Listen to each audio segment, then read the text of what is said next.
ఎన్టీఆర్ జిల్లా పెనగంచిప్రుల వైఎస్ఆర్సీపీ నాయకులు రెచ్చిపోయారు. ఇన్నాళ్లు కూటమి నేతలపై దాడులు చేసిన వైఎస్ఆర్సీపీ కార్యకర్తలు ఇప్పుడు ఏకంగా పోలీసులపైనే దాడికి పాల్పడ్డారు. తిరుపతమ్మ ఆలయానికి ప్రభలను ఆపారని రాళ్లు రువ్వారు.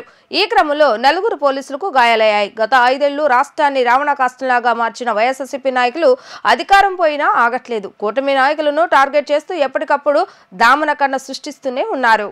తిరుపతమ్మ చిన్న తిరునాళ్లలో వైఎస్ఆర్సీపీకి చెందిన ప్రభను పోలీస్ స్టేషన్ మీదుగా తిరుపతమ్మ ఆలయానికి తీసుకువెళ్తున్నారు. అప్పటికే మరో మార్గంలో ప్రభలు ఆలయానికి వెళ్తుండటంతో పోలీసులు వైఎస్ఆర్సీపీ ప్రభతో పాటు ఇతర ప్రభలను కూడా ఆపారు.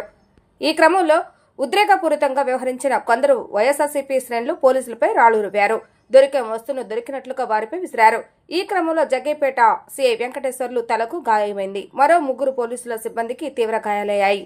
గాయాలైన పోలీసులను నందిగామ ప్రభుత్వ హాస్పిటల్కి తరలించి చికిత్సను అందజేశారు. రాళ్ల దాడిలో పలువురు టీడీపీ కార్యకర్తలకు గాయాలయ్యాయి. అప్రమత్తమైన పోలీసులు హెల్మెట్, ఇతర సేఫ్టీ గార్డులు ధరించి వెంటనే రంగంలోకి దిగి కార్యకర్తలను చెదరగొట్టారు. ఘటనా స్థలంలో వీధుల్లో ఉన్న ఏసీపీలు తిలక్, రామచందర్, ప్రసాదరావు, సేలు, వెంకటేశ్వర్లు, ఎల్ నాయుడు అప్రమత్తమై పరిస్థితిని అదుపులోకి తీసుకొచ్చారు. అంటే ఎదురు బదులు కానీ పక్కపక్కన ఉండడం వల్ల వాళ్ళ నాయకులు పాటలు కానీ ఆ నాయకుల యొక్క డైలాగ్స్తోని రెచ్చగొట్టేటట్టు ఉంటాయనేసి మేము ఒక ప్రీ ప్లాన్డ్గా మేము చేశాము.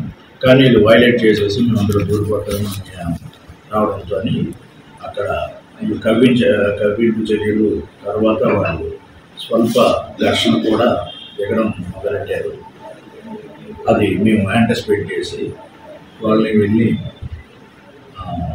చెదరగొట్టే క్రమంలో వైసీపీ కార్యకర్తలు రాళ్ళు రువ్వడం చేశారు. ఆ రాళ్ళు రువ్వడం